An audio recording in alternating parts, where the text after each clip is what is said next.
Gostaria de agradecer a todos pela presença, agradecer especialmente o Robson pela formação, pelo tempo dedicado a fazer este estudo e preparar esta formação para nós.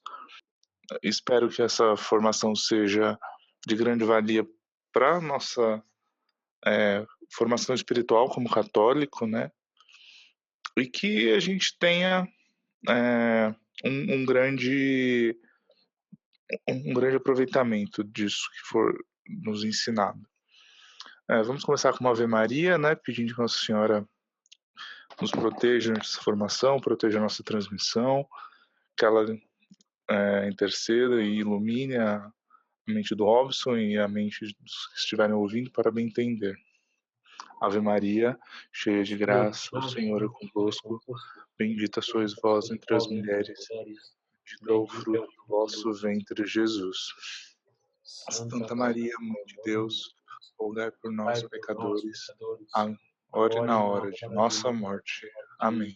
Amém. Pai, do Filho e do Espírito Santo. Amém. Robson, tudo com você agora. Ok. Bom, boa tarde a todos. Eu tinha já feito esse primeiro desejo. Reforço novamente e abrindo com a nossa saudação. Salve Maria. Bom, o tema em questão foi abordado no mês de março, nos encontros da federação. Em especial, estávamos praticamente no início da quaresma. Pode ver pela data ali. Eu até não quis mudar, e essa semana eu fiz algumas mudanças, né, por conta de saber que ia fazer uma apresentação agora, mas é porque para lembrar realmente do que naquele momento ainda estávamos vivendo situações um pouquinho melhores. E então foi uma formação feita de maneira muito despretensiosa. Esse é um trabalho de que a gente chama de uma resenha de um livro do qual ainda até não encerrei, né? Eles são cinco digamos, partes, das quais trata dos novíssimos. E o que são os novíssimos? É um tratado dos novíssimos feito pelo padre Reginald Garrigou-Lagrange. Por que eu descobri esse livro? Por conta dessas apresentações, acredito que foi do padre Paulo Ricardo de Azevedo, que comentava do livro. E a maneira que ele apresentou o livro eu achei muito interessante. E até porque falava de um assunto que é pouco dito atualmente.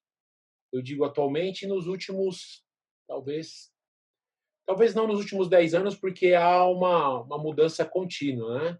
Há uma mudança contínua de cenário na nossa realidade. Mas, com certeza, nos anos 80, 90 e até a primeira década, eu que já sou um pouco mais veterano, nesse mês aqui de maio, com muita alegria, né, que é o mês de Nossa Senhora, e no dia 1º, que é o dia de São José Operário. Eu não tenho o nome, mas eu sempre me sinto como meu onomástico, né? Dei para o meu filho o nome José. O dia de São José, meu aniversário, fiz 45 anos. Já não sei se passei da metade, depende muito do lado da família. Tem um lado que é bem longevo, talvez eu ainda tenho mais lenha. Para o outro, não teve a mesma, eu vou dizer entre aspas, sorte. E o livro, e é o que eu vou dizer hoje, trata muito disso. E a questão de falar dos novíssimos é falar das realidades que são sempre novas, ou chamadas últimas realidades do homem, que é o quê? A morte, o julgamento, né, o juízo, seja a salvação eterna, ou seja, o paraíso, mas podendo ter em grande parte assim, não digo isso com uma certa alegria, mas é uma garantia, né? O purgatório, o céu, e a danação eterna, que seria o paraíso. Perdão, o inferno. Então, a salvação eterna, o céu, e a danação eterna, o inferno. Então, esses são chamados novíssimos, né? Que são as realidades últimas do homem. E o padre Garrigou-Lagrange descreve isso, e esse livro foi uma reinscrição desse livro já antigo. Quando eu fui levar esse livro para ser vamos dizer assim, uma aprovação, mas a gente ultimamente nós não está sendo uma certa dificuldade em ter um diretor espiritual na minha vida também. Talvez muitos dos senhores, das senhoras, senhoritas aqui. Mas o fato é que às vezes eu escolho um para fazer uma aprovação do bilhete de quaresma e o padre em questão me disse: "Ó, eu li esse livro, eu tinha tantos anos". Eu fico impressionado de ver duas coisas. A primeira é que as pessoas, que é impressionante ter visto isso com pouca idade, sendo que eu não conseguia ter acesso a isso na minha tenra idade. E a outra é saber que, pelo menos, conhecendo agora na idade atual, e vamos dizer assim, uma das coisas que o livro conta, que é a chamada maturidade da vida da gente, pode ser que tenha um efeito melhor. Como diz um padre conhecido também da maioria, que ele é coordenador, perdão, acho que a gente chama de diretor, né? Diretor espiritual da regional, né, de São Paulo, o padre Renato Leite. Ele diz, né, o importante não é o começar bem, é o terminar bem. Ele sempre compara. Judas Iscariotes começou bem e acabou muito mal. E São Paulo, Saulo começou mal e acabou muito bem. A ladainha onde todos os santos, né, que algumas igrejas fizeram na vigília da Ascensão de Nosso Senhor, quando vai apresentar a ladainha, ela apresenta também uma condição muito, muito boa, que São Paulo aparece logo depois de São Pedro, e é algo fundamental. É fundamental. Eu vou tentar mudar aqui um pouquinho a posição das telas aqui, porque está me quebrando um pouquinho, tá? Vou passar para cá, senão eu vou acabar perdendo aqui a visão da tela que eu quero que vocês vejam. Então, a primeira parte desse livro é tratar sobre o homem e a eternidade, ou seja, a condição da alma do homem. A alma do homem, ela é uma alma perpétua. Atualmente é uma alma unida ao corpo, né? Uma alma também animal, né? Que a gente vai comentar isso muito rapidamente, essas questões das faculdades humanas, que o que tem em comum com os animais, né? Somos animais também, na vontade e na sensibilidade, mas somos na semelhança, né? Com o nosso Senhor, com a imagem, digamos. A semelhança é algo mais próximo da divindade, da condição de santo, com o nosso Senhor, que é na razão. Então, o ser humano uma criatura muito sui generis, muito única, exclusiva, que o homem moderno despreza. E esse homem moderno que despreza o homem é porque o homem moderno, infelizmente, né, teve muita influência de maus pensamentos, de maus espíritos, vamos dizer assim, daquilo que move o homem, e é uma coisa maligna. Porque o homicida, desde o princípio, é o demônio, é o maligno. Não são coisas que a gente fala. Hoje em dia, você vai falar desses assuntos, as pessoas entendem de tantas diversas maneiras, mas é uma condição da própria natureza humana. Somos marcados pelo pecado, até pelas nossas escolhas, quando discernirmos o que vamos fazer, né? Esse discernimento dos espíritos do homem, que é coisa muito difícil. Somos muitas vezes movidos por vontades que não são daquilo que Deus gostaria, e nem pela nossa sobrevivência, até nesse sentido. Então, a realidade da alma e do homem junto a Deus é uma realidade que não passa. Deus é inamissível. E a palavra quer dizer que não passa. Deus é a realidade que não passa. Ao fundo, você vê aí um cemitério da Consolação, para a gente lembrar, que também era a época da Quaresma, que tinha feito a apresentação. Então, essas são as realidades da vida do homem. Essa é a realidade que hoje, tanto eu, mesmo com 45 e muito de vós aí, que talvez tenha muito menos idade, não pensa, a gente não fica com isso na cabeça, que é encontrar a morte, né? Santos veem ela com muita mais facilidade. E digo por facilidade, talvez por uma distância de alma. Porque, como diz São Paulo, né? Tenho a vida por paciência e a morte por desejo, para encontrar a Deus. São Felipe Neri também era muito desse tipo. Sempre dizia nessa condição, ter a vida por paciência e a morte por desejo. Não pela morte em si, que é uma coisa sempre difícil, porque exige do homem que foi marcado pelo pecado, passar por esse momento da morte com grandes provações, que é o momento da luta final. Daqueles que são santos, não. Daqueles que, como diz, né, algo difícil de esquadrinhar na alma humana, são coisas que nós vamos dizer aqui. Então, entenda com toda a liberdade de alguém que faz uma resenha sobre um livro.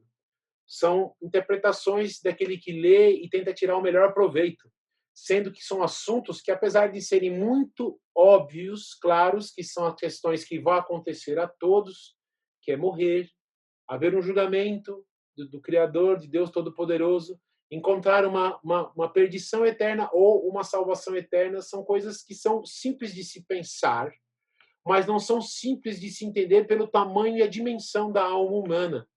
Porque aqui, nessa resenha, assim como o próprio padre Garrigou Lagrange, o pregador aqui, né, que é um dominicano, é esquadrinhar a alma humana, que não é uma coisa que se divide da maneira que a gente faz de maneira aritmética, assim, né? De uma maneira, digamos, cartesiana. Não, a gente tenta fazer isso para explicar de forma didática, mas é uma coisa muito difícil para você fazer pensando como você não divide isso assim de maneira, né, como se fossem pedaços dentro do seu cérebro, mas são condições que nem estão ali locadas, são usadas, o cérebro faz parte dessa condição na relação humana, mas a razão sobrepõe a condição humana. São as duas ordens das quais a gente chama de ordem da graça e ordem da natureza que o homem e os animais se diferem, e não onde o homem se assemelha a Deus. Então, a gente comentou aqui da questão dos novíssimos, né, o de novissimi do latim, que seria as realidades finais, que são essas questões que a gente já comentou. Então, o homem moderno é algo que ele não pensa, ele não quer pensar, ele não consegue encarar. Haja visto o que vimos com essa pandemia. Né? A pandemia mostra completamente a condição do homem que acha que não tem que se pensar, não tem condição alguma de aceitar uma condição de morte. Óbvio que o Senhor, né, quer nossa vida plena em abundância, não quer que a gente se mate, porque quem quer isso é o maligno, que é o homicida desde o princípio. Mas são realidades que fazem parte. E essas finais serão a luta final, e nós temos que estar, principalmente, não procurando a morte, do ponto de vista assim muito vulgar, mas estar preparados para a morte. Que essa é a grande dificuldade do homem de sempre, mas principalmente do homem moderno. Que como ele não pensa nessas realidades que são inadmissíveis, que nunca passam, que são essas que todos, pobres ou ricos, bonitos ou feios, velhos ou novos, crentes ou ateus, iremos encontrar, que é morrer e passar por esse processo, né, de julgamento. E não digo isso porque seja eu quem acredita e quem não acredita, porque isso é o que é. Se eu acreditar ou não, as realidades e as verdades não mudam. Né? E por que a gente tem isso com mais eficácia na nossa vida? Porque Nosso Senhor deixou isso bem claro em várias passagens, e esse livro declara muitas vezes. São na casa de dezenas de passagens, da qual a questão da salvação, a questão da condenação e do juízo. Né? Haverá choro e ranger de dentes, haverá muita morada no céu para viver junto comigo e com o Senhor. Eis que fazei em vós morada, eis que virá com a minha morada. São condições que o Senhor coloca várias vezes. Né? Hoje farei juízo da tua vida, para aquele agricultor, né, que botou o celeiro cheio e falou: vou dormir, beber, comer, beber hoje, ficar numa boa, porque não tem mais o que me preocupar. Tolo, o Senhor diz. Né? Mal sabe que hoje tomarei juízo da sua vida. Então, assim, são questões que a religião, né, quer dizer, o religar, né, se colocar junto de Cristo pela sua igreja visível e invisível, da qual liga o céu e a terra. E por que religa? Porque o Senhor, não estando aqui, como esteve com os apóstolos, ele precisa se manter ligado de alguma forma. A graça do Senhor se mantém contínua, e a própria presença de Deus Todo-Poderoso também, como viveremos, né, do ponto de vista litúrgico semana que vem, com Pentecostes. Vivemos a plenitude da terceira pessoa, o Espírito Santo, da qual ali, o cenáculo com os apóstolos e a Santíssima Virgem, da qual aqui somos devotos e talvez também muitos escravos, para podermos, então, ter essa ligação até o final dos tempos, como ele prometeu hoje na ascensão. Estarei convosco até o fim dos dias, porque onde eu estou está a Santíssima Trindade. E a primeira obra e último fim da igreja, primeiro e último fim dessa igreja, da qual religa os homens a Deus, é a salvação das almas. Tudo parte desse pressuposto. Seja a obra de misericórdia corporal, espiritual, tudo parte desse pressuposto. A salvação das almas. Uma vez que se negligencia isso, essas novidades finais se desfazem. Não que elas deixam de acontecer, muito pelo contrário. Nos pegarão de surpresa, como aquele também do outra parábola que diz que o ladrão que chega na casa, se você estivesse preparado, não levaria um susto, né? Conseguiria reagir. Então, Deus quer nos fazer morada a partir desta vida para estar conosco eternamente no céu. Bom, então tudo que foi dado para o homem é para guardar esse que é o maior e verdadeiro bem. Temos muitos bens nessa vida, bens que se perecem, que são contingentes, que passam, e bens que não passam.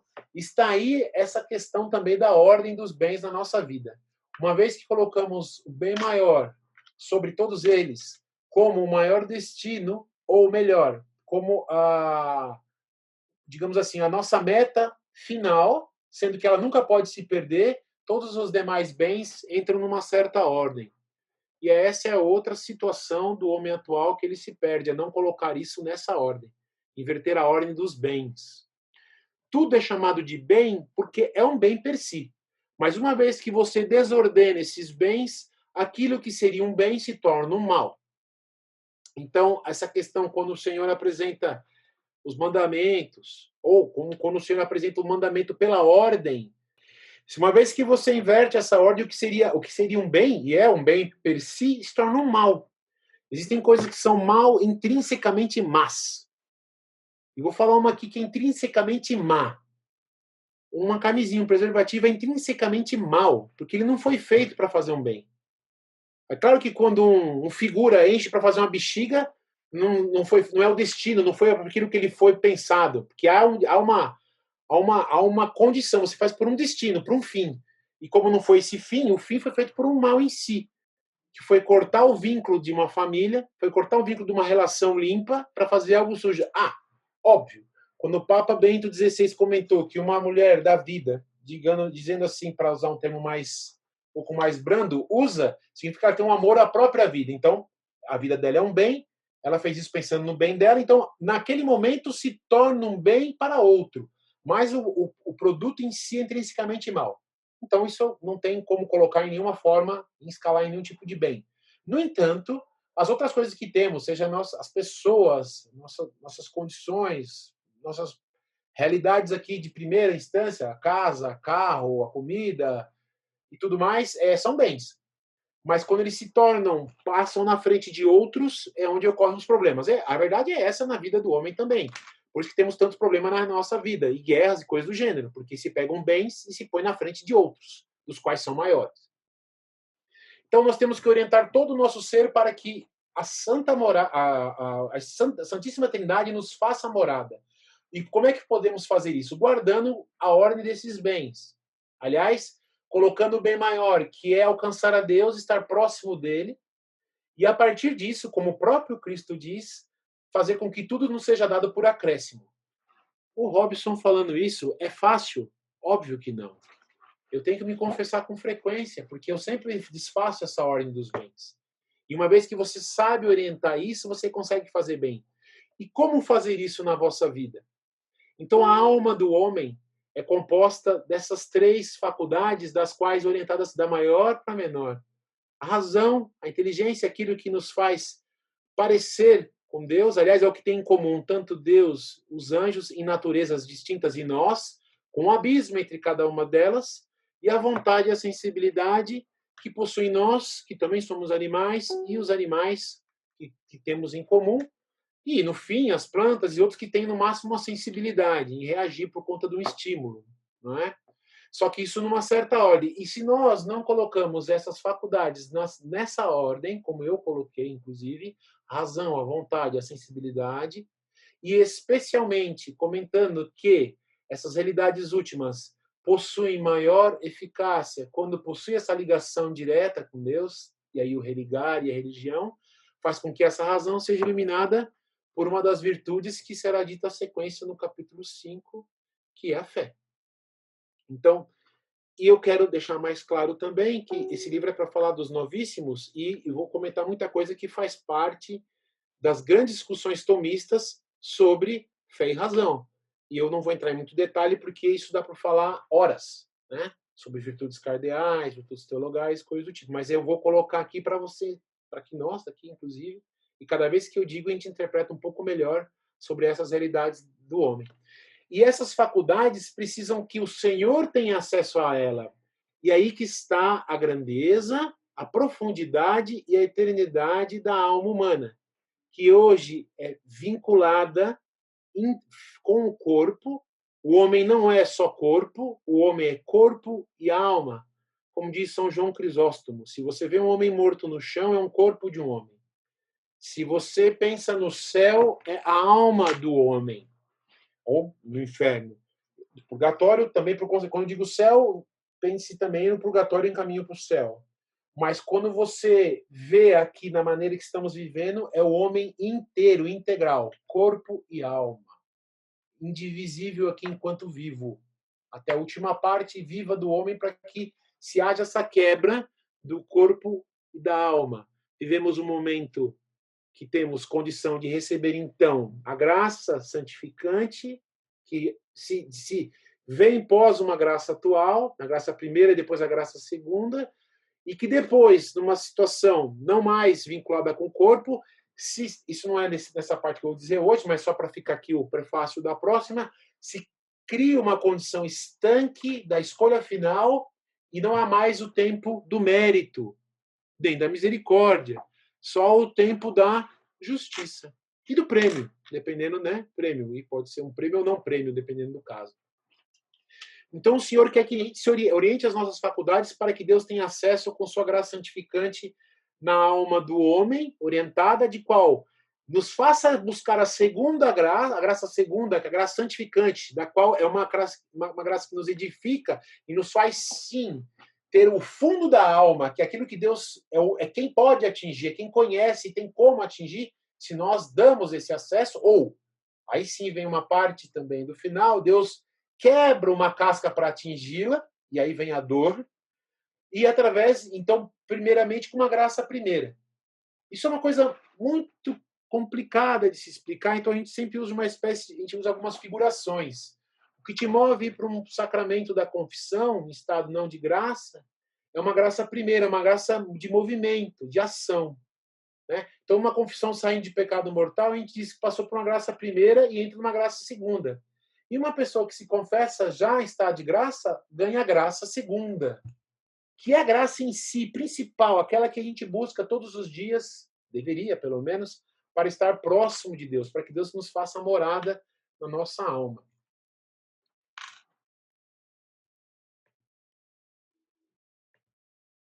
Então, a alma humana, então, a razão, a inteligência, a imagem de Deus, a semelhança está na nossa condição de busca de santidade, de ter essa deificação, entre aspas, que é como Santo Agostinho costumava colocar também, que é estar na santidade, estar próximo de Deus, contato direto, né? As moradas mais altas, a ver o trono do Senhor ali na sétima morada, né? Que seria a total, né, a união com Deus, que seria a semelhança, então, como imagem, a vontade e a imaginação, né, que só pertence aos animais. Então, a partir da nossa morte, a nossa imaginação desaparece, né, temos só a condição de razão, então a alma racional se torna uma alma espiritual, estando ali nessa condição de juízo, indo para o céu, para o inferno, no juízo particular. E a sensibilidade, que é uma faculdade inferior, que recebe mais que, por conta de também sermos sensíveis, sermos seres sensíveis, é por onde também Deus nos alcança. Então é muito, muito interessante aqui uma interpretação, né, que quando fala Nosso Senhor nos quer que Deus esteja conosco em espírito e verdade, né? Em verdade, principalmente a questão dos sacramentos, porque o sacramento é um toque visível e sensível da graça de Deus. Né? Ele precisa ser visível e sensível. Aliás, sensível, né? Visível é consequência. Ou seja, tem alguma das cinco perdão, da sensibilidade, da condição da sensível do homem, que é o tato, o paladar, os seus sentidos, os seus cinco sentidos. Então, a gente escuta ali que vem a fórmula, ao ministro e há o que é a matéria. E são sensíveis. Então, Deus também, por conta dessa nossa condição sensível, ou seja, é importante, ou seja, não deve ser desprezado, né? Porque nem tanto ao mar, nem tanto ao terra nessa condição. Porque é isso que muito aconteceu, principalmente os puritanos, essas linhas protestantes muitas vezes que não hoje, né? Hoje em dia já ficou muito longe. Isso aí é um tipo de linha protestante já ficou muito mais no passado. Hoje em dia a pessoa é sensível para tudo, até demais. Mas que não se pode perder a sensibilidade, porque o homem é sensível. Haja visto que os santos são alegres, né? E há uma sensibilidade ali, há uma condição sensível. Então, por isso que os sacramentos é importante, porque dá o toque visível e sensível da graça de Deus. Porque nem todos estão com a curva, né? Ou seja, com o fundo da alma ali disponível. Falo curva porque é o fim, o único lugar ali mais que o Senhor entra, sim, espírito, o espírito em verdade, e consegue agir com muita eficácia. E isso é uma coisa muito interessante porque há um filósofo que, para não dar nomes aqui, para não, de repente, fazer uma má interpretação, ou ele, né, questionar, que dizia que o Papa São Paulo VI colocou uma encíclica que falava do porquê da Eucaristia.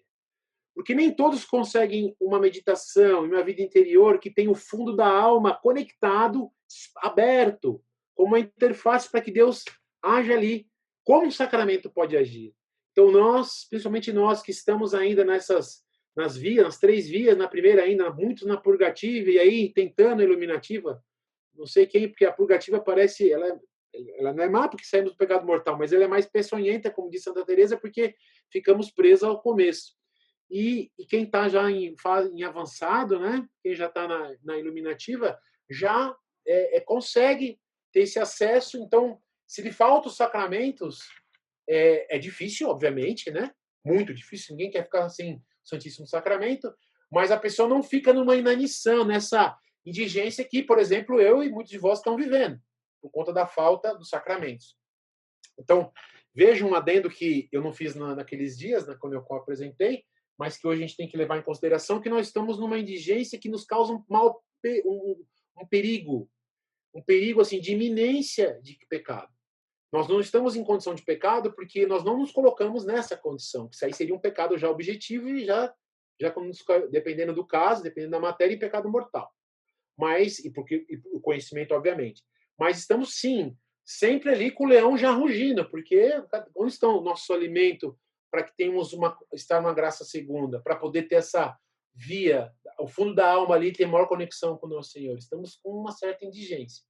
Então, essa é a nossa dificuldade e é por isso que a nossa alma é tão importante. Né? Ela sempre o é, mas lembrando dessas interfaces que faz com que o Senhor esteja presente, para que naquela hora, né, então essa primeira parte do livro fala dessa profundidade, tamanho e acessibilidade da alma, para que depois, quando ocorra as realidades finais, né, novas da vida do homem, a gente tenha a condição de ter se colocado o mais disponível possível, porque a aprovação vem sempre muito no fim também. Então, esta graça santificante só tem toque eficaz por meio do fundo da alma. Só alcança Deus quando há este acesso. Mas o dilema é como o de Marta e Maria, ali em Betânia, na casa do Lázaro. Mas Maria escolheu a melhor parte. Então aqui exige o quê? A vida interior. Não é acaso que há muitos tratados de ascética e mística, que aqui o livro do monge que reformou muitos e construiu mosteiros, né?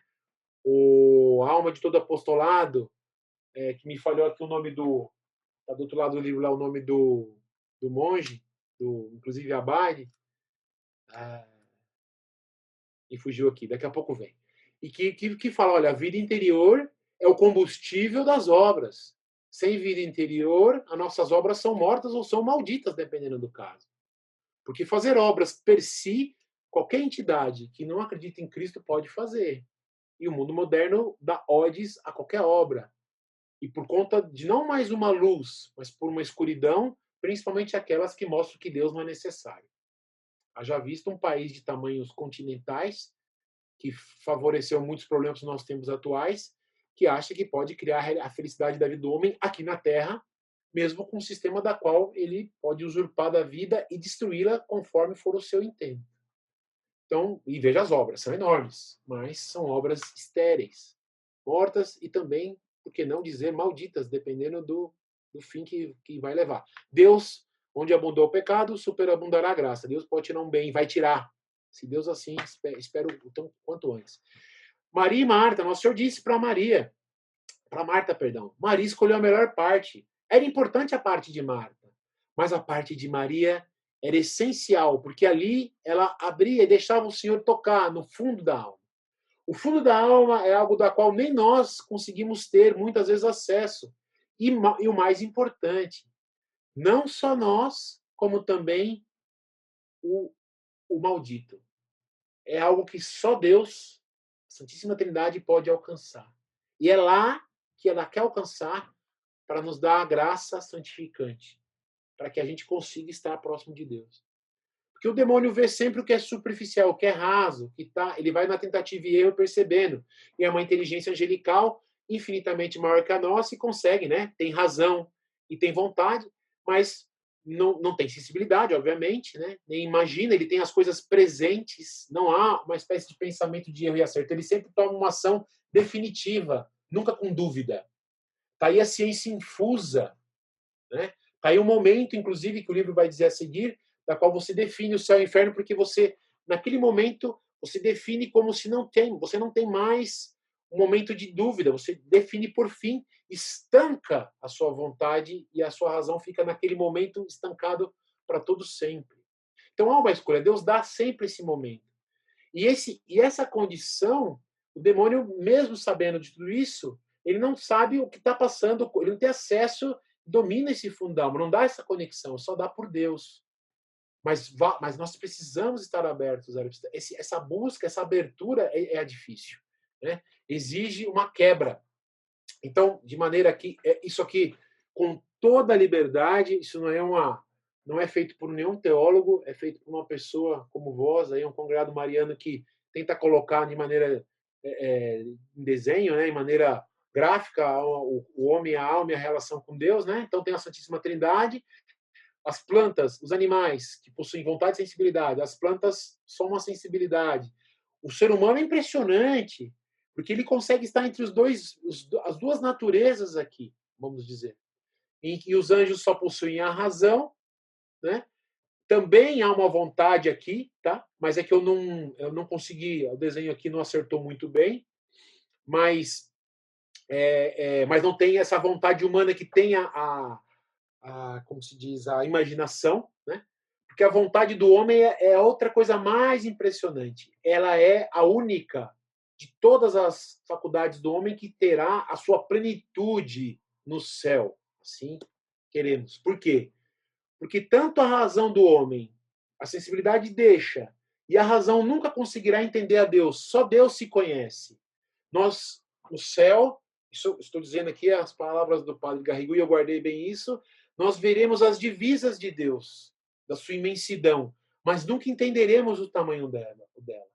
Ficaremos extasiados com a visão beatífica. E a única coisa que vai ser suprimida, que vai ser completamente satisfeita, é a vontade do homem.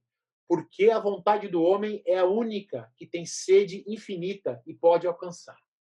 A sensibilidade não e a razão também não. Nós temos um acidente na razão, na inteligência. Nós conhecemos as coisas em parte, e mesmo com uma ciência infusa no céu, não saberemos o todo como Deus o sabe. Nesse caso, a ciência infusa é porque não teremos dúvida, a decisão é plena, como os anjos. Por isso que quando eles optaram, uma terça parte optou por não servir a Deus, não teve um período de purgatório, é o inferno direto, porque ele não tem dúvida. Ele tem as coisas claras, evidentes na sua razão. Né?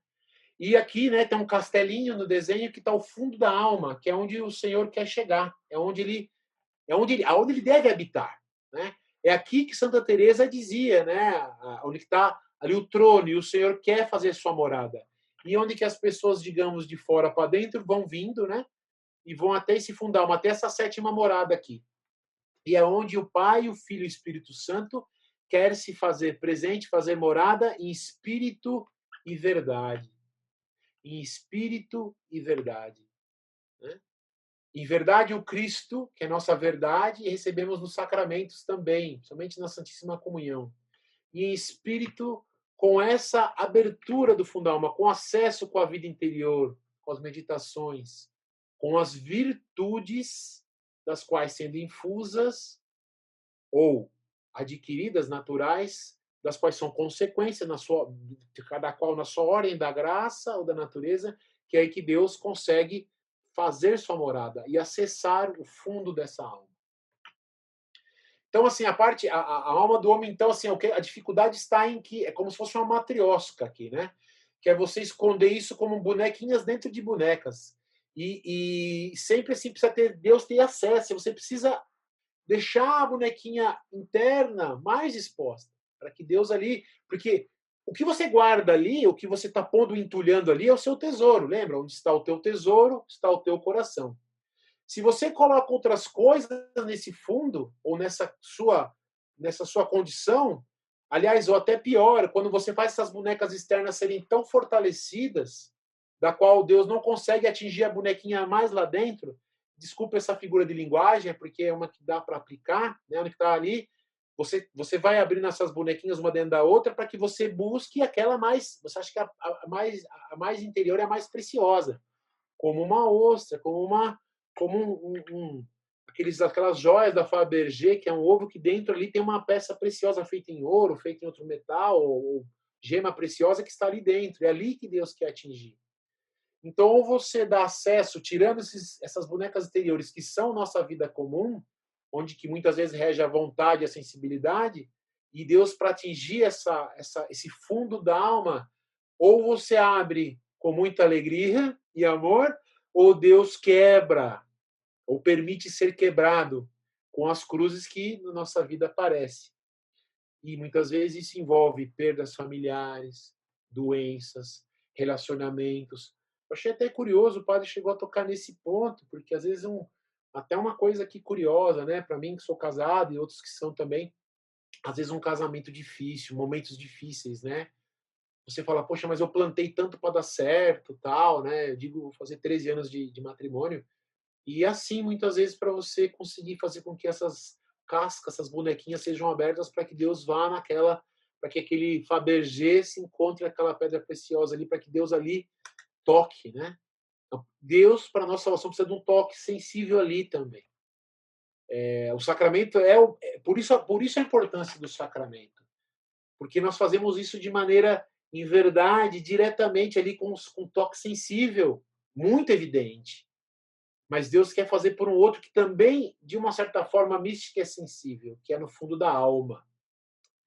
É muito místico porque você não tem ali, não é um furo que você faz de você, é uma questão daquilo da cabeça e corpo da igreja, né? A cabeça mística ali do Deus, o Cristo, e o corpo somos nós. Essa ligação está ali. Está aí a nossa devoção à Nossa Senhora, que é o pescoço dessa Santa Igreja, porque ela pode ser a grande facilitadora dessas bonecas até, né? Sejam interligadas muito mais facilmente pelas mãos de Deus. Então, aqui tem uma frase de uma revelação de uma serva de Deus, né? Eu vos dei uma religião e vós a fizeste uma religião de fórmulas. Eu sou um criador de felicidade e vós fizestes de mim um tirano, não vendo nos meus preceitos, senão aquilo que vos desagrada. Esse é um outro detalhe. Porque tudo que eu estou dizendo aqui parece tranquilo, você pode assumir, ok, vou servir isso. Então o problema está o quê? Na nossa superficialidade, em ficar na boneca externa, em fazer a boneca externa ser perfeita e bonita, que é você viver muitas vezes de fórmulas e ritos dos quais você não vive na sua alma, e a sua boneca interna ser um espantalho, ser de pano, rasgada, né? Não criar aquilo como se fosse uma joia, não dar valor, deixar incrustado. Antes de ser uma pedra polida, uma pedra bruta, aí Deus tem que polir também, e o polimento também é doloroso. E também, por outro lado, né, por um outro, esse é o lado da exterioridade, e por outro também é do escrúpulo, dos excessos. É você fazer com que a religião, que é aquilo que te liga a Deus, se tornar uma masmorra, um sacrifício, um flagelo, aquilo que te desagrada. E pior, você talvez não diga isso, mas no fundo você reclama. Mas os outros verem isso e pensarem que é ruim. Aliás, é o que a grande maioria dos homens vê. Tratam a religião como um problema de masoquismo, de procurar só dores para o corpo do homem, ou de observância de regra e de exclusão de coisas boas na vida. Ah, não posso sair com outra mulher, não posso beber isso, posso comer aquilo. É como diz São Paulo, tudo pode, mas nem tudo me convém.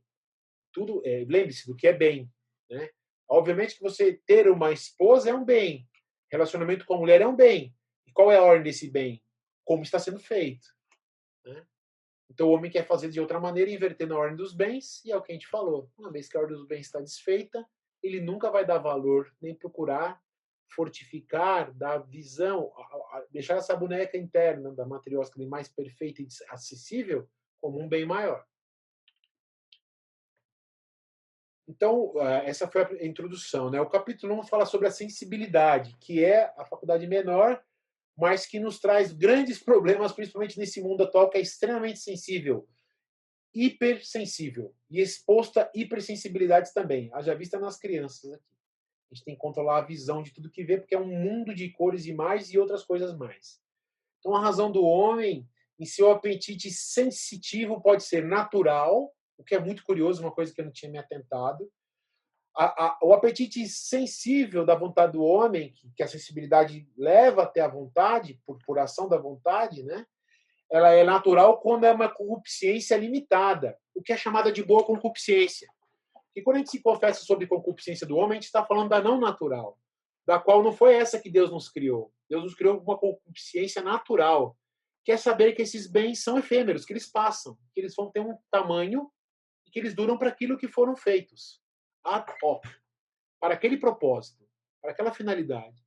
Não para ser algo que é insaciável, como um beberrão, ou pegando aqui os melhores dos exemplos, né? Ou um glutão que come sem parar até passar mal, ou bebe para ficar borracho aí o tempo todo. É aquilo que é feito para o seu bem, porque há uma ordem dos bens, há uma ordem das faculdades. Lembre-se que a razão estava ali dizendo, você não precisa comer desse jeito, sua fome está até aqui. Ou se você, aí vem até o sacrifício que você corta essa vontade por conta disso. E a não natural, que é isso? É concupiscência insaciável, inacessível, de bens que nunca vai nos satisfazer. Esse é o grande problema e é o que repito que eu disse anteriormente. A nossa vontade é a única das faculdades que é insaciável e pode sê-la porque só será saciada quando encontrar a Deus. Por isso que diz, eu sempre ouvi isso, eu vi em alguns, talvez, daqueles que escutaram alguma vez os padres do oratório, que, como diz São Tomás, o amor, a caridade reside na vontade. E por quê? Porque a caridade é a única virtude teologal, infusa, que nunca vai passar. A fé e a esperança passará, quando nossos olhos se fecharem. Mas a caridade não passará. Por isso que a caridade reside na vontade. Porque a nossa sede de amor e do que é da vontade é insaciável. Está aí, meus amigos, uma regra de ouro. Para a gente saber, e quando a gente começar a querer algo mais do que perceber que a ordem não bate, é falar, nunca vou ser saciado. Portanto, um homem, assim, portanto, um homem que come, come, come e pensa que e vive dessa, nunca vai ser saciado. Ou um cara que tem muitas namoradas das mulheres, ou coisa tipo, nunca vai ser saciado. Ou aquele que é vaidoso, bonito, tal, que. E já tirou dessa história porque careca eu já estou ficando, né? Que tem o cabelo, pinta. Nada de contra quem pinta, porque às vezes o cara tá tão difícil que. Né? Eu não pinto porque já nem, prefiro ter cabelo na cabeça, mas já que nem isso, então não é meu caso. Mas tudo tem uma certa ordem, até para não ficar tão ridículo, digamos assim, para não parecer um bicho que levou uma vassourada, né? Que também não é uma questão só, aí não é uma questão de vaidade, é uma questão de ordem, né? Tem uma questão visual, o que está dentro da alma tem que expor, né? Mas se isso passa do ponto, vai chegar na inacessibilidade, é insaciável. Mas a vontade é a única que vai ser saciada. Então esse apetite que a gente pensa que é a nossa vontade é um apetite sensível, que ele é naturalmente concupiscente se sabe que tem um certo limite, que tem um limite daquilo que os bens, pela ordem dos bens. E quando ele é insaciável, nunca vai satisfazer, ele é de uma concupiscência não natural, que é essa que, infelizmente, meus amigos, nós nos confessamos, ou já confessamos, ou quem não confessa aí, né? Quem já passou por essa, depende muito de cada caso, né? Eu vou falar de maneira abrangente, não falo por mim, só falo por todos, é aquela que ou nos confessamos ou não. Normalmente, cai aqui nas paixões da gula e da luxúria, né? Que são muito próximas, que tem a ver com essa concupiscência não natural. Então, ela é irracional, porque nunca vai encontrar a felicidade, nunca vai ter plena felicidade, e ela é contingente, ela vai passar ilimitada. Perde a sua real finalidade de natureza humana. Porque a natureza humana era para ser de maneira racional, porque o homem é racional. O homem não é como um animal, e o próprio animal chega no seu limite, óbvio, né? Eu lembro aqui de uma cachorrinha que eu tinha, uma Lhasa Apsos, que ela ia comer até morrer, até vomitar. Você vê, não é racional. Mas está ali, num desvio da natureza daquele animal, né? Os animais também têm os seus desvios, a gente conhece muito bem, né? Haja visto o comportamento de alguns deles. Mas com a nossa razão, algo que nos faz infinitamente maior que um animal, mesmo que a ciência ateia e ateísta diz que o ser humano tem a diferença de gene na ordem de ponto alguma coisa porcentagem em relação ao animal, que seja, ou um primata, símio, que seja, mas a razão faz com que nós sejamos infinitamente superiores, também deveríamos ser infinitamente com relação ao nosso controle concupiscente, que não seria um controle, seria a própria natureza. Mas o homem tem a natureza decadente. Ela já foi maculada pelo pecado. Então está aí nossa condição. No entanto, nossa vontade é infinita, que é a beleza, e só encontrará, nos dará plena felicidade em bens infinitos, pois só o eterno é que nos vai satisfazer. Então, novamente, se nós aqui, e desejo a todos, tivermos a visão beatífica das nossas três faculdades, uma deixa de estar junto com a imaginação. Não há mais imaginação, não há mais dúvida. Não imaginamos nada, vemos por inteiro como é. Então teremos a vontade e a razão. E a vontade é a única que será completamente saciada, porque a vontade é infinita e eterna. Está aí a beleza da caridade, que é a que não vai passar, porque deve residir na vontade. Essa é a nossa bússola para nos orientar. A vontade dos bens que não passam. Então a vontade deve ser iluminada. Deixa eu ver meu tempo aqui, que eu não posso. Tá? Estourando meu tempo. A superioridade da inteligência sobre a vontade, pois só desejamos bens inteligíveis. Há sempre um propósito. Está aí o problema do homem moderno. Grande parte do povo não tem propósito, é despropositado. É uma condição ruim. Não há propósito. O propósito dele é o propósito animal, animalesco. É o comer, beber, pôr agora, pôr amanhã. Óbvio que, sim, devemos viver o agora. Mas o agora vivendo para os fins finais. Por isso que esse é um tratado sobre os novíssimos, sobre os bens que não passam. Porque essas coisas, esse propósito, isso é uma coisa sobre a educação dos filhos também. Os filhos, assim como nós, deveriam ser criados por um propósito, para propósitos, mas um propósito final, que é ter saciado a nossa vida na alegria de buscar o céu e encontrá-lo. Lá teremos a plena alegria. Todo mundo sabe que aqui a alegria não é completa. Então, a nossa inteligência e nossa vontade deve ser guiada por uma questão de bem que se intelige daquilo que eu vejo, e por ser inteligente, então o objeto faz a minha inteligência, entende para que propósito eu tenho isso. Tudo há um propósito. E aí vem a ordem dos bens, porque tem a ver com o quê? Com o propósito final. Uma inteligência que não é tresloucada, que não está fora do seu juízo, recebe o apetite inteligível, que vem da razão, que seja ela bem iluminada pela fé, que vai falar a sequência, que age na vontade, que aí sim, com toda a sua força, porque ela é insaciável, ela é que vai ser a eterna, né, que vai viver na eternidade com toda a eternidade, na sensibilidade em justa medida. Então, uma vontade que deixa uma sensibilidade de apetite não natural, ela fica uma deslocada. A inteligência que então se desfaz, que se apaga, é pronta. Né? Então, de Santa Teresa que a razão é a louca da casa. Por quê? Quando a razão não é eliminada pela fé, também a gente pode ver pessoas extremamente organizadas que parecem uns gentlemen, mas por não ter a fé, é uma razão perigosíssima. São esses que assumem, por exemplo, um aborto como um problema de saúde pública. Falam com uma tranquilidade, dão números para tudo, argumentam de forma impressionante. Mas falta só uma coisa, aliás, grande, porque uma das as maiores virtudes são as teologais: a fé, a esperança e a caridade. Não tem nenhuma das três. Pode ter, sim, virtudes adquiridas, e os tem, naturais, das quais mostram ela como uma grande pessoa. Mas uma vez que falta isso, acabou. Pode ser um assassino em potencial. E o é, porque uma vez que aborta, é uma coisa consequente. Deus é a causa das causas, como diria, se não me erro aqui, o filósofo Platão.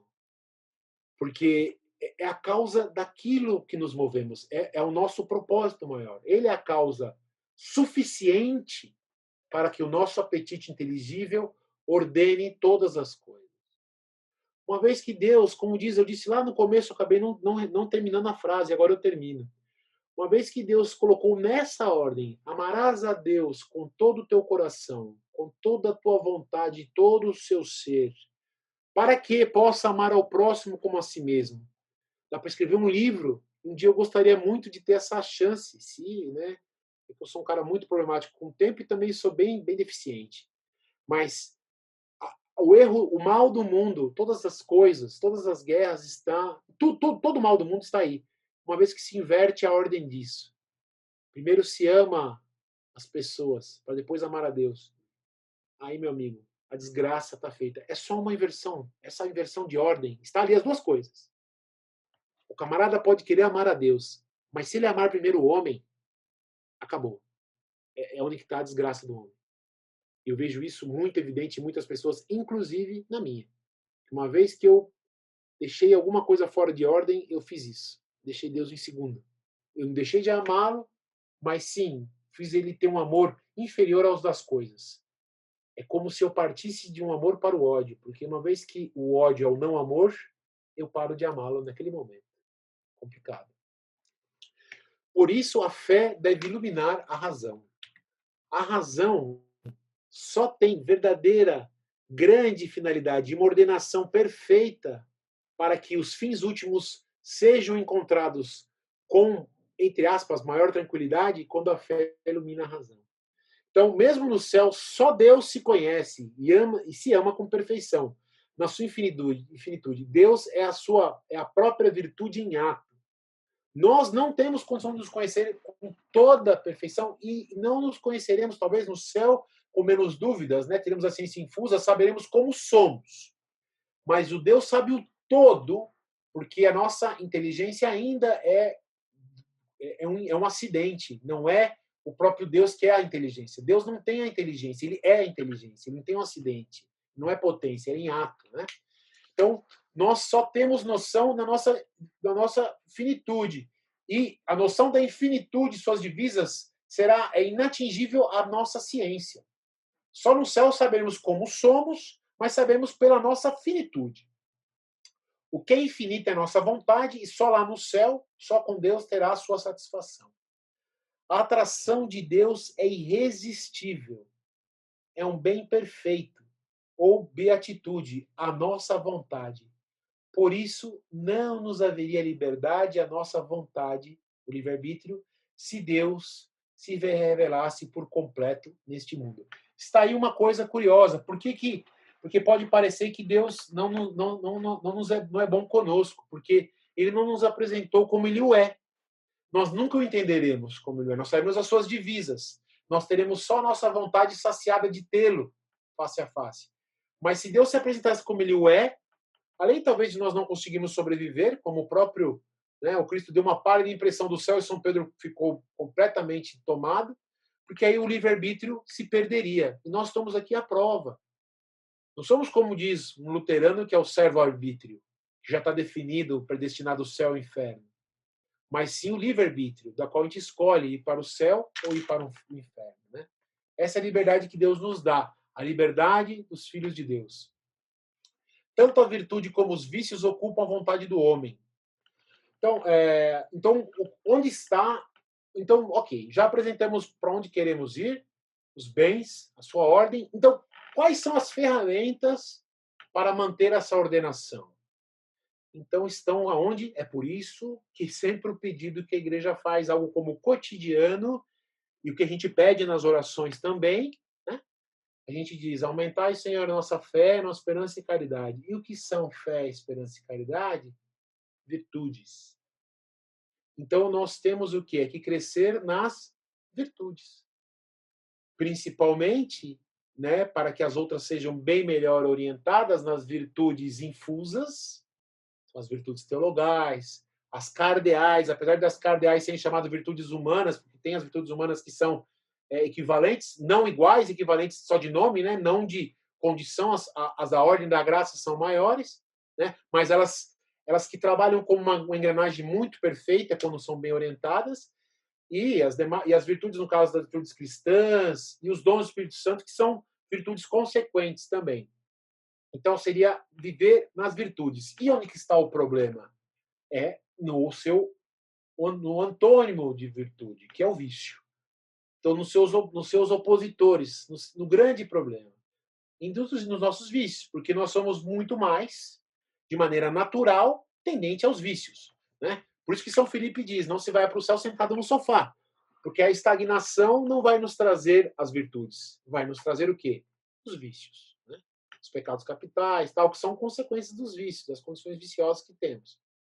E o homem que já é marcado pelo pecado original, já não tem a ciência infusa, se duvida, não compreende as coisas como devem ser entendidas, então a condição dele de pecado e a marca no seu corpo, na sua carne, já, né, que é a tríplice concupiscência, né, o demônio, o mundo, a carne e o mundo, que faz com que o demônio na inteligência, a carne na vontade e o mundo na sensibilidade faz com que a gente completamente pegue essas faculdades de uma certa ordem, como um Lego montado, e desmonte, faça um balaio de gato, e é o que a gente tem hoje em dia. Então, assim, tanto a virtude como os vícios ocupam a vontade do homem. Né?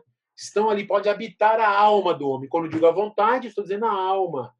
Porque a alma não é só da vontade, não é só da inteligência, não é só da sensibilidade, é de todas essas faculdades da alma do homem.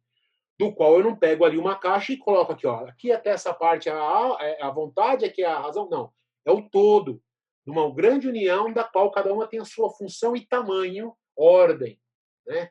Da sensibilidade, da vontade para a razão. Uma alma cheia de vícios não se mostra só um ser humano nem piedoso, mas também um mau pai de família, um mau profissional e, por que não, dependendo do caso, um criminoso. E eu pus aí, né, pode ser uma mãe de família, que não cabia na tela, eu ia pôr pai e mãe, mas deu para entender, tem ali os dois gêneros. Uma criminosa, né, pode ser ambos. Apesar das mulheres serem muito mais tendenciosas, graças a Deus, o que era, né, o que a desgraçada maçonaria tentou fazer no começo do século, que é tirar somente a piedade da mulher, quando essas libertinagens femininas fazem com que a mulher largue completamente a sua piedade. Como a maior das criaturas do homem é aquela que nós temos como senhora, que é a Virgem Maria, óbvio que a mulher herda, como diz aquela música, né? Cada mulher, né, que Deus criou, deixou um toque de Maria ali. Então, elas tendem a ter menos condições para isso. Isso é uma visão, talvez, daqui desse pecador, né? Até por uma questão da natureza comum. Mas não. Hoje em dia, já essa questão de equalização aqui, estourou meu tempo aqui, o Alex já me deu a permissão. Então, isso faz com que desordene mais ainda um pouquinho. Né? Mas sim, veja, uma pessoa que tem vícios que na alma, né, e que são de ordem daquilo que, por exemplo, pode ser do que é infuso, né, e que traz também na sua condição humana, na sua condição de um vício adquirido, né, faz com que não seja a pessoa seja só, por exemplo, a pessoa que não tem fé, mas também um mau profissional. E é muito evidente. Uma pessoa virtuosa de alma, que tem as virtudes infusas ali, muito bem feitas, dificilmente é um mau profissional. Né? Ele talvez não seja o melhor de todos, porque o grande melhor talvez abandonou a Deus, né? Visto pelo mundo. Mas Deus suscita, assim, grandes homens que são grandes pensadores no mundo. Eu já vi isso o Tomás de Aquino aqui no começo, Pascal, o próprio o Mendel, e todas essas daqui a gente comentou, pai da genética, o Pascal, questão da física, e temos outros aqui. A gente pode ficar um dia escrevendo. Eu coloquei o dia seis aí que eram religiosos que foram dessa condição. Santo Agostinho, um grande orador, retórico, temos diversos. Claro que nos tempos atuais as coisas se ofuscam porque o mundo empurra na nossa frente aqueles que não são. Né? Empurram aqueles que principalmente são ateístas. Né? Fazem ódios a pessoas, né, que perderam completamente a razão de ser. Veja o tema, razão de ser. Uma vez que você não ordena esse ser, não procura aquilo que não passa, sua razão a sua condição, aquilo que você, o seu bem, o seu propósito, perde completamente a razão. Você fica uma espécie de satelitando por qualquer coisa que se perde na história, e não algo que, como um sol da verdade, que nunca vai sair dali. Compreende? Por isso que eu coloquei aquele dizer no anúncio, né? Que a cruz do Senhor permanece no mesmo lugar, mas o mundo gira, né? É crux state, orbis volvirtur, se me falha aqui a memória, né? Que é o lema dos cartuchos. O mundo pode girar o que for, mas a cruz está ali, no mesmo lugar. Então, uma alma cheia de virtudes é o contrário, né? Como diz São Francisco de Sales. Não se faz uma alma santa por dia, nem um santo, e o pecador em uma hora. Né? Então, por isso que essas virtudes são adquiridas com o passar da vida. São Francisco de Sales diz, né, na Filoteia, né, até hoje eu não consegui ler o completo, mas eu guardei algumas coisas que são importantes que você não consegue, como um desenho do Pica-Pau, para aqueles que se lembram, mas um desenho animado, que a noite e o dia se faz como puxar de cortina, não descortina a noite e o dia. Você olha o céu e você vai percebendo a luz chegar, ou as trevas, o crepúsculo, a aurora, mas na verdade a alma do homem também, né? Por isso que é bonito, a ordem da natureza e a ordem da graça, elas se combinam, é uma simbiose aí, uma espécie de semelhança, né? Com a grandeza da ordem da graça, obviamente, em relação à natureza, da qual você vê que a alma do homem também vai devagar. E da mesma forma, se ela ficar muito tempo nas trevas, ela também tem muito mais dificuldade para sair. Então, tanto uma alma virtuosa como uma alma pecadora, viciada, com vícios, ela possui ou pode possuir raízes profundas. E o mais interessante é que a receita que a igreja dá para religar o homem ao céu são receitas claras, porque Cristo é o nosso sol ao meio-dia. A igreja é a luz, ilumina, não é na escuridão. E, no entanto, as profundezas da raiz é chamada o mistério da iniquidade. Não temos condição de ter uma noção plena das raízes do mal. Isso é uma coisa complicada. Por isso que a gente não tem, às vezes uma pessoa não sai, ela está tão ali impiedosa, recalcitrante no mal, né? Que é depois os capítulos que vão adiante vão chamar da alma que sai, não sai da impiedade, que fica numa condição que ela não volta mais, que ela assume o mal por fim, por tal a raiz que ela se encontra. Porque é uma raiz da qual a gente não sabe a profundeza que ela tem no mal. Então, deve-se evitar ao máximo, quando se percebe essa raiz, não deixar ela não ter vazão, porque ela tem muita força. É o chamado mistério da iniquidade. Não se tem esquadrinhado o mistério da iniquidade, só o mistério da luz, né? Porque é evidente, ele é claro, enquanto das trevas nem tanto. Né? Então, as virtudes são divididas em naturais ou infusas, né? Adquiridas de atos virtuosos, e as infusas são sobrenaturais, adquiridas pela graça santificante, que falamos anteriormente, pelos sacramentos que Deus faz visível, faz presente de maneira visível e eficaz, né? Com toque dos sentidos, né? Germens da vida eterna, o autor chama de semen glória, né? Semen vem de semente, de germe da glória, ali para encontrar a glória de Deus. O sacramento é chamado também, o autor dá esse nome, enxerto divino. Deus se enxerta em nós.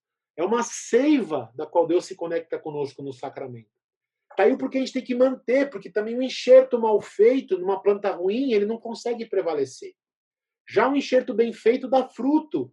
E por ser bom, é uma seiva que toma o corpo da árvore, diferente de um parasita que é um vício. Dá para fazer uma comparação do vício com o parasita, porque ele também toma a árvore como um todo e a seca. Você não acredita que aquele parasitinha fez aquilo. Em compensação também. Se o enxerto é bem feito e você dá a condição da seiva se ligar, e aí passa o Espírito Santo, né, o Cristo, o tronco, o Espírito Santo passando ali, se ele ele forma a árvore, dá uma árvore firme, da qual aquele enxerto se torna o quê? Uma coisa só. Você literalmente perde a visão do que era o enxerto. Tá aí a beleza das duas ordens aí que mostram a similaridade, principalmente quando estão funcionando bem. Do contrário, apesar de ser parecido também, é muito triste de se ver de uma árvore seca, apodrecida por causa de parasita. Né? Virtudes infusas maiores são a fé, a esperança e a caridade, que, se bem enxertadas nas faculdades humanas, na razão, na vontade e sensibilidade, dão bons frutos. Então, aqui é a parte mais interessante, difícil de se colocar, e o meu tempo está bem curto, mas vou tentar ser breve, mas tentar passar o melhor possível. Né? Então, da esquerda para a direita, aqui, as virtudes infusas teologais, a fé, a esperança e a caridade.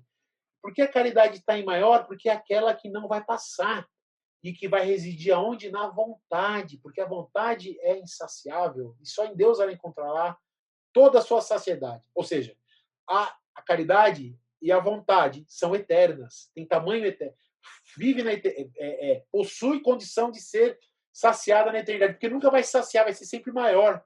Algo que, humanamente falando, é impossível da gente entender. Daqui é algo que não tem como a gente explicar só com palavras. Vai ser, e assim, Oxalá permita Deus alcançar na eternidade. Então, essas virtudes infusas, que são as maiores, é o que a gente tem que mais trabalhar para que fique conosco, para que a gente produza, que infunda Deus em nós. Assim como as cardeais, né? Como diz um outro professor, aí eu posso repetir que a palavra é dele, o professor Pedro Monticelli, né? Cardeal vem de cardo, quer dizer, a dobradiça da porta, o que sustenta essa porta da nossa alma, que está ali, as outras virtudes infusas, que é a prudência, a temperança, a fortaleza e a justiça, que não podem ser inconfundidas com as virtudes cardeais humanas, ou com virtudes humanas, na verdade. Você tem justiça, por exemplo. Apesar que no Brasil, para ter justiça aqui é complicado, que sem justiça mas não tem verdade. É uma bagunça. Mas tem. Digamos que podia ser uma virtude humana adquirida, estudada para ser feita com justiça. Mas não é essa. Né? Essa sobrepõe. Essa, de uma certa forma, elas trabalham como uma simbiose. É maior a virtude infusa, que ilumina a humana, e a humana bem trabalhada, crescendo, ou seja, você tem que trabalhar tendo com maior prudência, né?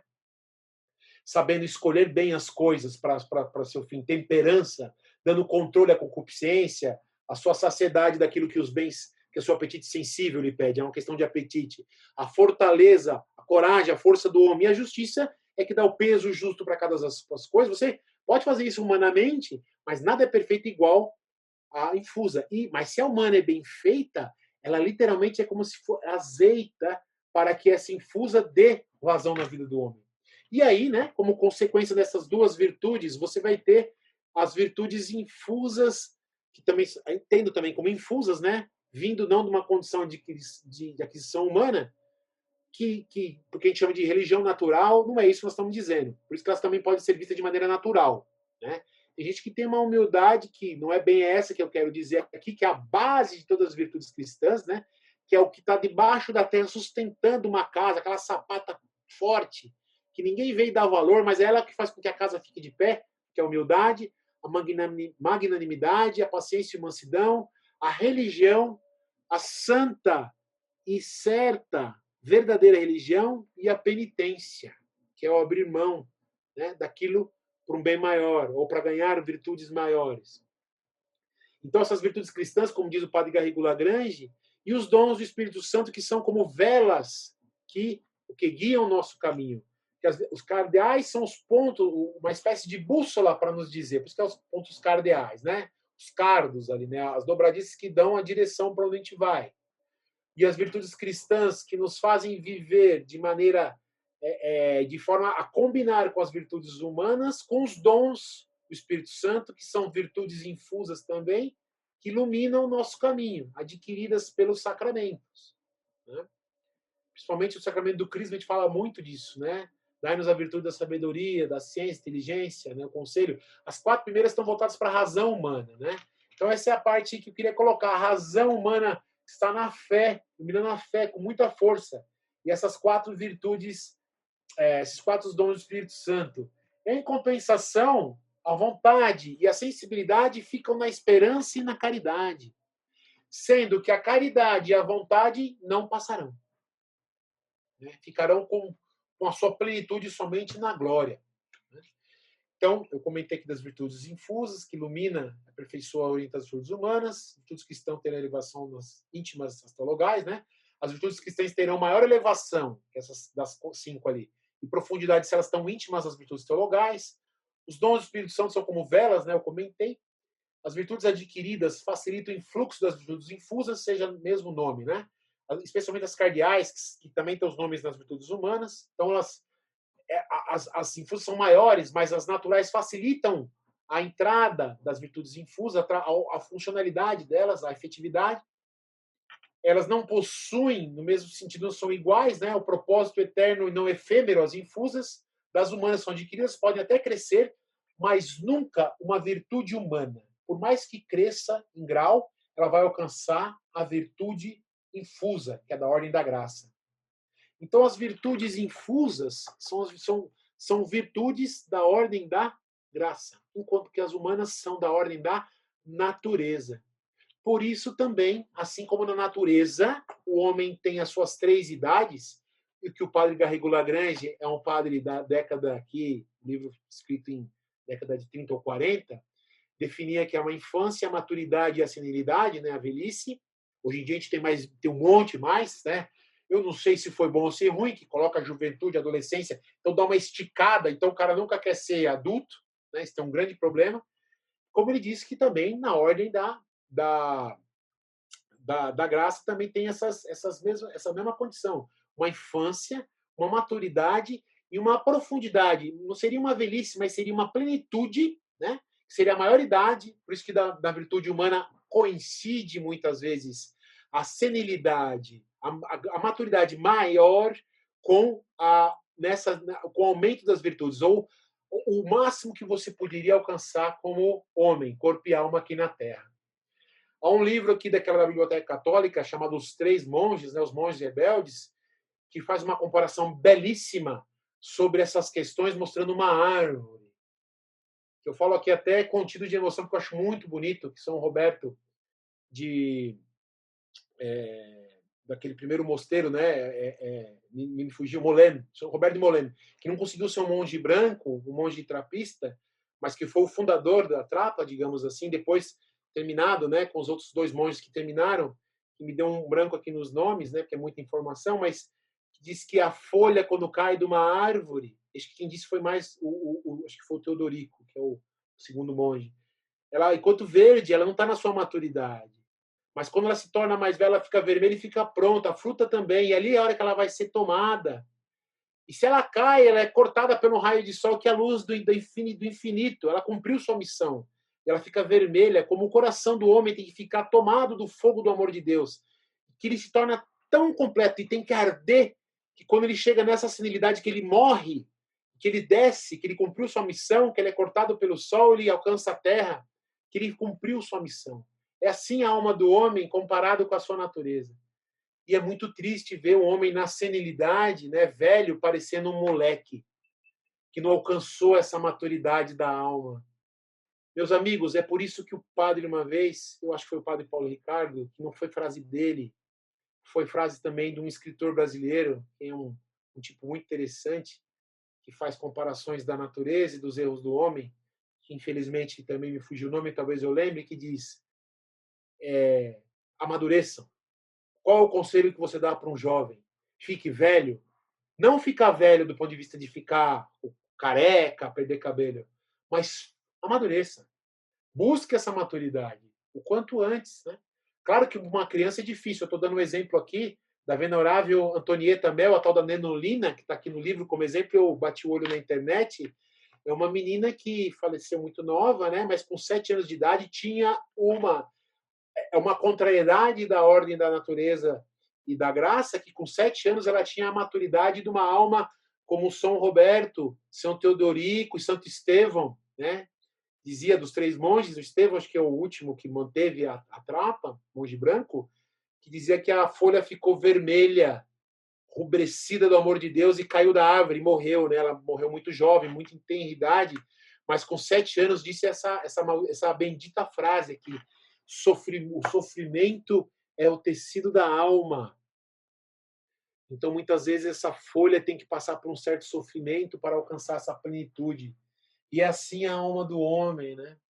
Vai ter que, às vezes, passar por um certo sofrimento, por uma certa têmpera, para alcançar essa maturidade da alma. Né? Então, aqui, a busca das 3 idades, aqui, essas virtudes, essa maturidade, está nessa escolha aqui de Santo Agostinho. Aqui. Tal amor a Deus com desprezo de si mesmo, dando correto amor aos homens. Tal amor a si próprio que leva ao desprezo de Deus e um amor exagerado dos homens. Essa segunda é aquela que não saiu da infância, da juventude, e também não atingiu a maturidade da alma. É aquela que eu vejo, e tenho muitos conhecidos assim, que parece que nunca vão sair da peraltice de uma criança. mesmo tendo a razão já velha. Ao contrário dessa santa pequena que já em 2007 foi declarada venerável, Antonieta Mel, a Nenolina, que com 7 anos conseguia ver essa condição. Então, o que precisa a alma? Passar, Isso é um amor de Deus. Deus promove para uma alma do homem nessa maturidade, por isso que a gente está se preparando a partir de já, desde ontem, que é o famoso purgatório antes da morte, né? Também chamada de noite do espírito, o purgatório do fundo da alma, ou também, porque não, a noite escura da alma, que Deus pode promover e espera que isso ocorra até o último momento da vida. Por isso que grandes santos dizem, né? É melhor que eu passe o meu purgatório aqui na terra para passar o céu após a minha morte, para estar no céu após a minha morte. Só Deus tem um toque e uma ação no fundo de nossa alma, ou seja, na base de nossas faculdades, sendo mais incisiva nas superiores, a razão e a vontade. Então, só o Senhor, Deus Todo-Poderoso, na Santíssima Trindade, tem acesso ao fundo da alma, naquele castelo da vida interior. Graças a Ele, que assim o fez, nenhum demônio, nenhum espírito maligno pode. No entanto, somos nós que abrimos ou não, se essa casca é grossa ou não. Nós abrimos a vida toda. Mas é aí que Deus, às vezes, precisa agir um pouquinho mais para quebrar uma casca.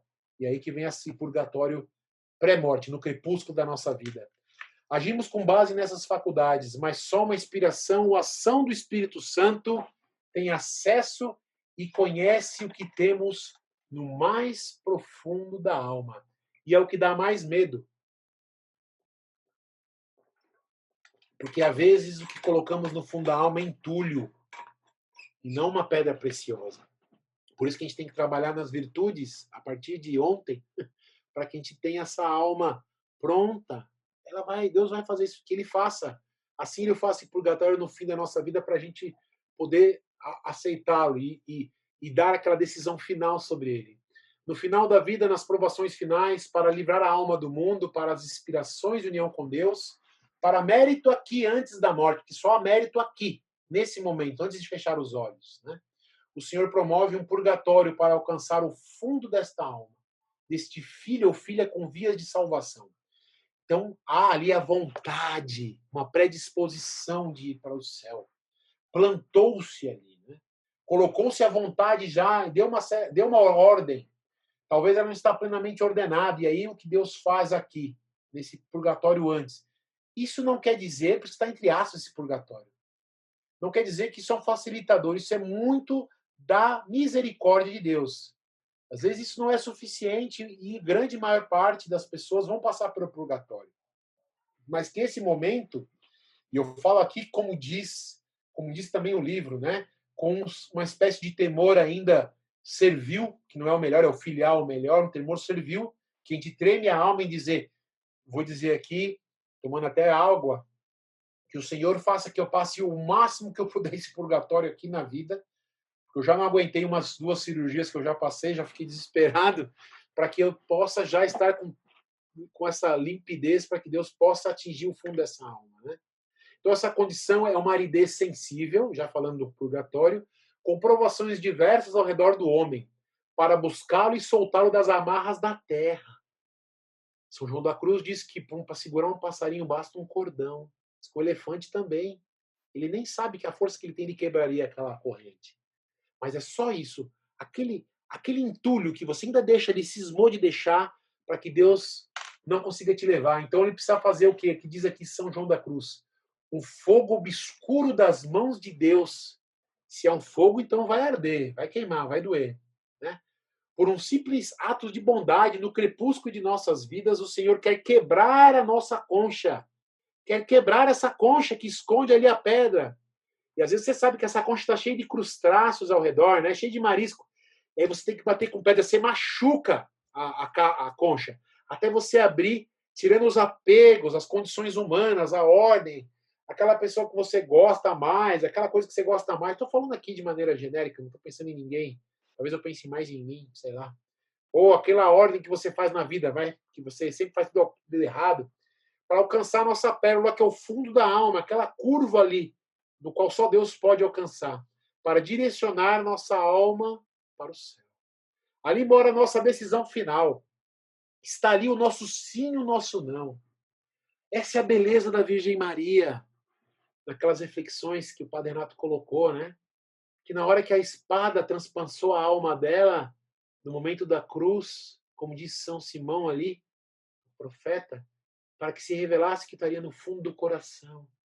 E a hora que abriu aquela concha tão acessível, porque ela tinha uma vida já na sétima morada com o Cristo, que abriu, que viu naquela pérola o sim de Nossa Senhora, do começo da redenção. Ali tem que estar o nosso sim também. E é nessa hora que o demônio vai vir atacar de todas as formas para quebrar esse sim, para fechar, para não deixar abrir, para encher de entulho, para o negócio não ser acessível, né? O engano do amor próprio e as pseudos boas inspirações, que aí também vem, ele tem que enganar. É um mentiroso desde sempre, vai botar coisa que parece que é boa. São os artifícios do maligno nessas provações, a presunção que estamos fazendo bem. Falta-nos uma água sanitária que eficazmente limpará o velho homem, a purificação do espírito.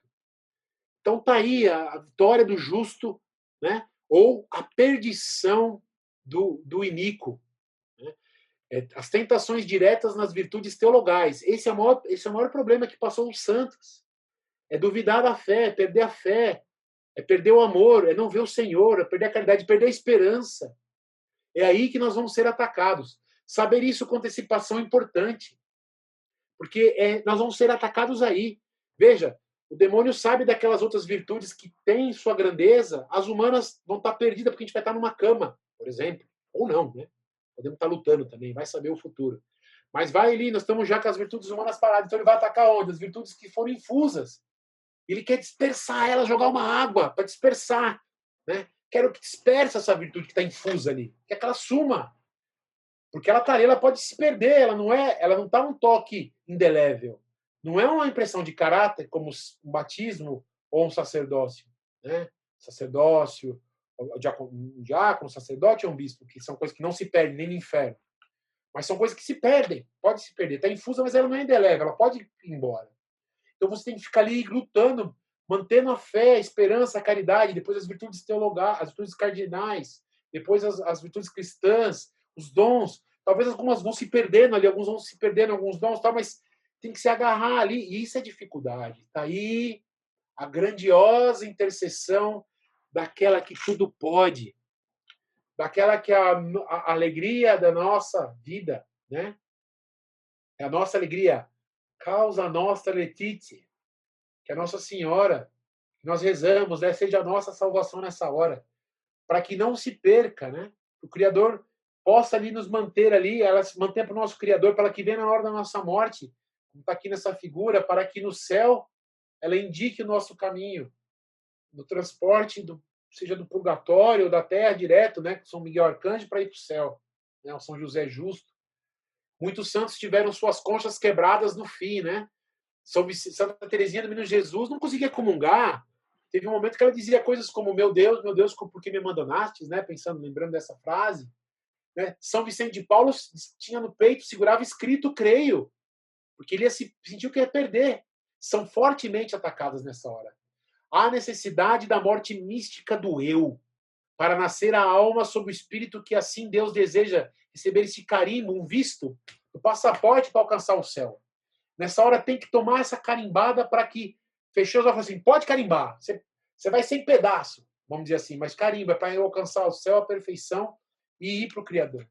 Então, né, veja, nós estamos ainda, essa é a primeira parte desse nosso capítulo, então aqui já é a última, acho que é a última tela, para que a gente depois fale de cada uma são cinco partes, né? Nós estamos falando aqui da profundidade da alma e dos momentos de decisão. Agora nós vamos falar da decisão da alma do homem, como é que ele decide. Há um momento após fechar dos olhos ali que a alma define e se estanca naquele momento, né? Aí depois como é que é o inferno, quais são as duas perdas, a perda de dano e a perda dos sentidos, né? Sendo que a de dano é infinitamente maior que a perder a Deus. Nós não conseguiríamos estar inteiros aqui se Deus não existisse. E Deus é bom ainda porque ele não permite o fim do ser. Porque o ser, se ele permitisse, ia ser desintegrado. Então, e ele fala de vários teólogos que dizem cada bobeira, já na época de 30 e 40, imagina hoje. Então, assim, e o inferno, né, que é o próximo, que é o capítulo que ainda eu vou dar mais hora, que ainda vou ler, e o céu, que é a alegria final. Né? Então, sem a onipotência suplicante, né, Nossa Senhora, ali, escapulário, né? A devoção não é só colocá-lo, mas viver lembrando dele que você tem as suas regras, nossa regra de vida, buscando a santidade, tendo ela como nossa grande guardiã, escudo, né? Por isso que a gente põe muito o escudo. Sem onipotência suplicante, como será impossível nossas condições nesses momentos, né? Então, lembrando das frases aqui dos santos, né? A gente comentou, para encerrar. O amor de Deus até o desprezo de si, nessa hora da morte. Nada te perturbe, nada te apoquente, como diz o nordestino, uma palavra interessante. A paciência tudo alcança, só Deus basta. No final, seremos julgados pelo amor, de São João da Cruz. É o amor que nos julgará.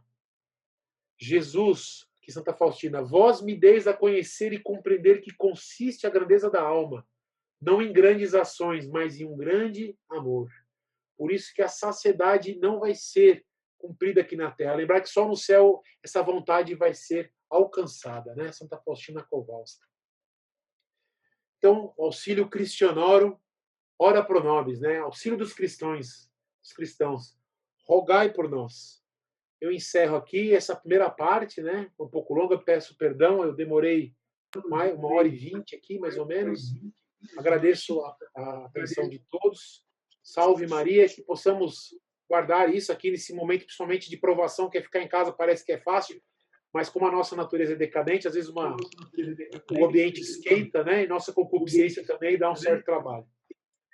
Passo a palavra aí para o nosso presidente. Salve Maria. Robson, queria agradecer, a formação foi muito, muito, muito boa mesmo, assim, sensacional. Bem, vamos encerrar também com uma Ave Maria, né? Agradecendo Nossa Senhora pela formação, agradecendo Nossa Senhora pelo momento que a gente teve aqui para estudar um pouco mais sobre a nossa fé. Ave Maria, de graça, o Senhor é convosco. Bendita sois vós entre as mulheres, bendito é o fruto do vosso ventre, Jesus. Santa Maria, Mãe de Deus, rogai por nós, pecadores, agora e na hora de nossa morte. Amém. Rodrigo reina para todos. Deixa eu ver aqui.